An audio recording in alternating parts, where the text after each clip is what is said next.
Hello everyone, welcome back to my channel Shreyas lifestyle nursing. আশা করি তোমরা সবাই ভালো আছো। তো আজকে যে বিষয়টা নিয়ে তোমাদের সাথে আলোচনা করব, সেখানে আমি যা যা কথা বলবো বা যা যা ইনফরমেশান দেব, সেগুলো আশা করি তোমাদের কিন্তু অনেকটা কাজে লাগবে। বা যে যে হেল্পফুল কথাগুলো তোমাদেরকে বলবো, সেগুলো তোমরা যদি মেনে চলো, আশা করি সেখান থেকেও তোমরা কিন্তু অনেকটা হেল্প পাবে পরবর্তীকালে। তো প্রথমেই বলি, ভিডিওটা করার পিছনে আমার মূল কারণটা কী। তো প্রথমেই দেখো, আমি যে ভিডিওগুলো আমার চ্যানেলে পোস্ট করা রয়েছে, সেখানে আমি সর্বত্র কমেন্ট পাচ্ছি যে এই মুহূর্তে তো আমাদের গভর্নমেন্ট জব হচ্ছে না। তো যেহেতু জিএনএমের এখন গভর্নমেন্ট জব একদমই হচ্ছে না, আর কবে হবে তা কেউ জানে না। তো এই সিচুয়েশানে দাঁড়িয়ে আমাদের এখন কি করা উচিত, তো এইটা নিয়ে আমাকে অনেকে কমেন্ট করছো। আর এটাও অনেকে কমেন্ট করছো যে এএনএম করে ভেবেছিলাম যে তাড়াতাড়ি জব হয়ে যাবে, তো এএনএম করে এখন বসে আছি, তাও আমরা কিন্তু গভর্নমেন্ট জবটা পাচ্ছি না। তো এই মুহূর্তে আমাদের এখন কি করা উচিত, তো এইটা নিয়ে আজকে আলোচনা করব তোমাদের সাথে। যে যারা এখন জিএনএম করছো বা জিএনএম পাস আউট হয়ে গিয়েছো, তাদের এখন কি করা উচিত। কারণ বর্তমান আমাদের সিচুয়েশান যা, সেই সিচুয়েশানে দাঁড়িয়ে গভর্নমেন্ট জব বলো, কন্ট্রাকচুয়াল জব বলো, পাওয়া এখন কি বলবো, একদম দুষ্কর ব্যাপার হয়ে উঠেছে। কারণ সরকারের তরফ থেকে কোনো প্রকার কোনো রিক্রুটমেন্ট কিন্তু বার হচ্ছে না। তো এই সিচুয়েশানে দাঁড়িয়ে তোমাদের কি করা উচিত, সেইটা নিয়ে কিন্তু আজকে আলোচনা করব। তো চলো শুরু করি। তো প্রথমেই বলে দিই তোমাদেরকে, যারা এএনএম পাস আউট হয়ে বেরিয়ে গেছো, ঠিক আছে, তারা যেহেতু বসে রয়েছো, এখনও তোমাদের জবটা হচ্ছে না, তো তাদের তো চিন্তার কোনো বিষয় নেই।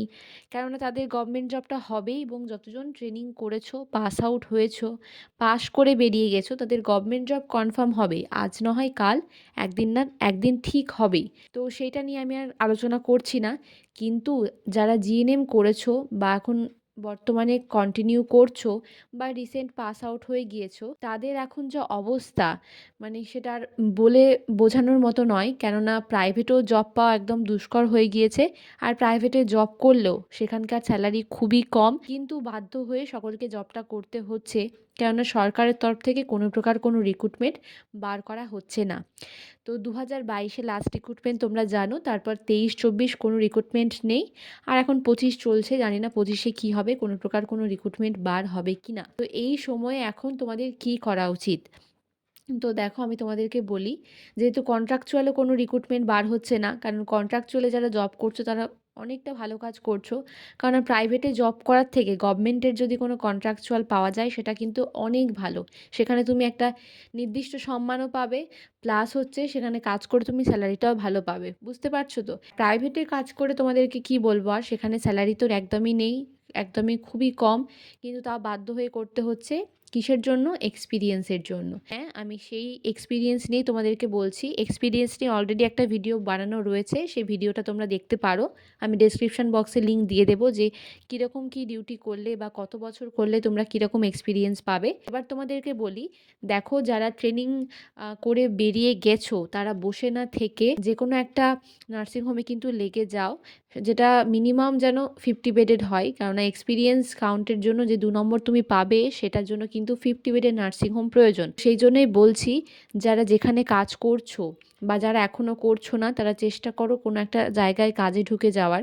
কেননা তুমি যদি একটা বছর বসে থাকো, সেখানে কোনো রিক্রুটমেন্ট না বেরোয়, তাহলে কিন্তু তুমি অলরেডি কাজ করলে তোমার এক্সপিরিয়েন্সটা হবে, এবং এক্সপিরিয়েন্স থেকে তুমি 2 নাম্বারটা কিন্তু পাবে। পরবর্তীকালে যাই হয়ে যাক না কেন, যদি এক্সামও হয়, তাও কিন্তু এক্সপিরিয়েন্সটা থাকবে। এক্সপিরিয়েন্সের নাম্বারটা কিন্তু খুবই ইম্পর্টেন্ট।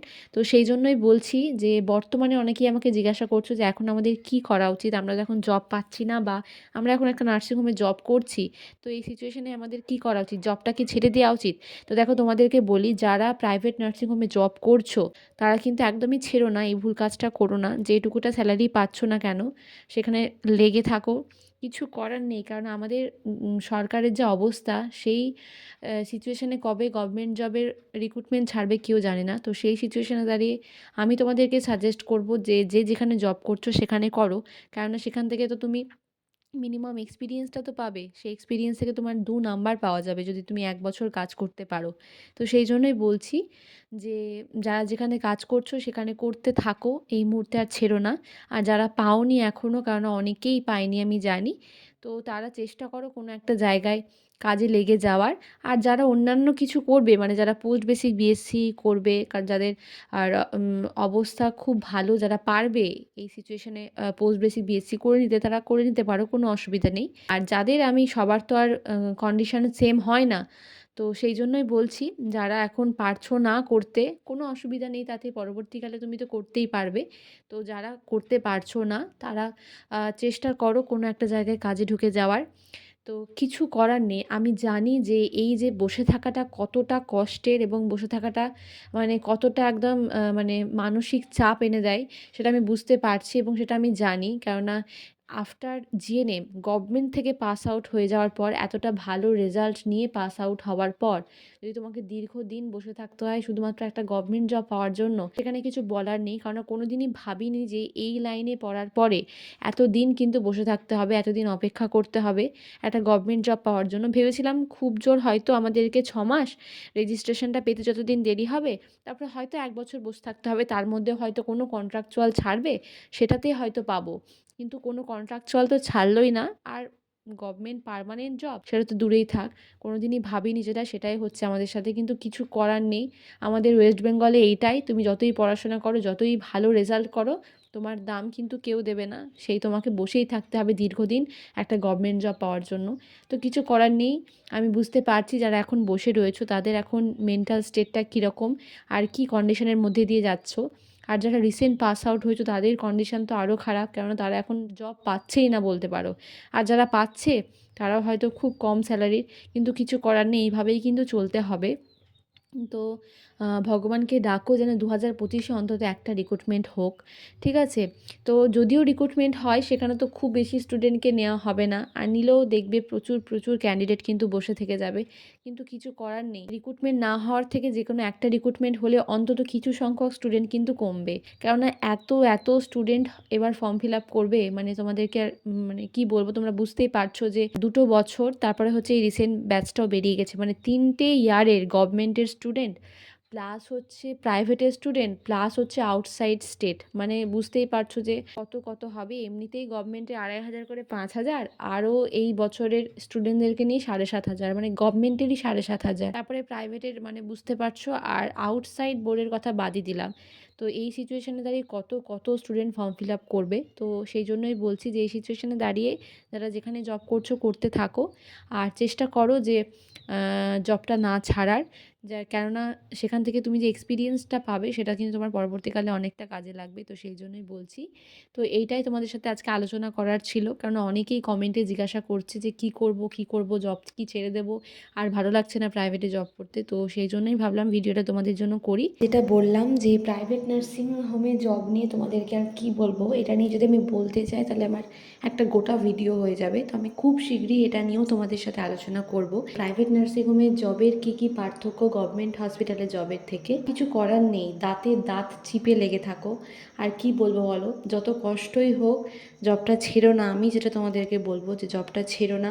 শুধুমাত্র একটা জিনিস, এক্সপিরিয়েন্সের জন্যই পড়ে থাকতে হবে আমাদেরকে, কারণ আমাদের ওয়েস্ট বেঙ্গলে যে অবস্থা, তাতে পার্মানেন্ট জব পাওয়ার এখন একদম দুষ্কর বিষয় হয়ে দাঁড়িয়েছে, যেহেতু রিক্রুটমেন্টই নাই। আর কি বলবো বলো, তোমরা দেখতেই পাবে যে প্রাইভেটের কি কন্ডিশন। যোগ্য মানুষরা তোমরা চোখের সামনে দেখতে পাবে যে যোগ্য মানুষের দাম কিন্তু কেউ দেবে না, কিন্তু যারা হচ্ছে তুমি দেখবে যে বুঝতেই পারছো আমি কিসের কথা বলছি, তারা একদম তাদের প্রচুর সম্মান, তাদেরই হচ্ছে প্রায়োরিটি। আর তোমরা দেখবে যে যারা এত স্ট্রাগল করে, এত কষ্ট করে, আমরা যারা পড়াশোনা করে এসেছি তারা বসে থেকে যাব।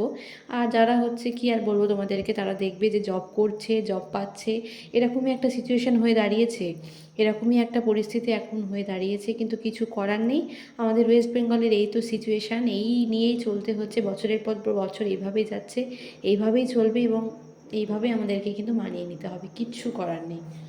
তো এটা আমার সাজেশান, আমি যেগুলো ফেস করে চলেছি তোমাদের সাথে শেয়ার করছি, এবং চেষ্টা করছি সেখান থেকে তোমরা যাতে হেল্পফুল ইনফরমেশান পাও। তো আশা করি ভিডিওটা তোমাদের ভালো লাগবে, বা যে কথাগুলো বললাম সেগুলো তোমাদের অনেকটা হেল্প করবে। যদি তোমাদের ভিডিওটা ভালো লেগে থাকে প্রচুর প্রচুর শেয়ার করে দিও। আর ভিডিওটা কেমন লাগলো আমাকে কমেন্টে জানিও। আর তোমাদের আমি বারবারই বলি, পড়াশোনা রিলেটেড বা আদার্স যদি কারো কোনো কিছু জানার থাকে বা কোনো কিছু জিজ্ঞাসা করার থাকে, আমাকে কমেন্ট সেকশনে তোমরা কমেন্ট করতে পারো। আমি তোমাদের কমেন্টের অবশ্যই রিপ্লাই দেব। আর পারলে আমার চ্যানেলে যারা নতুন, সাবস্ক্রাইব করে আমার চ্যানেলের পাশে থেকো। সবাই সুস্থ থেকো, সাবধানে থেকো, ভালো থেকো। খুব শিগগিরই দেখা হবে তোমাদের সাথে পরের কোনো ভিডিওতে। টাটা।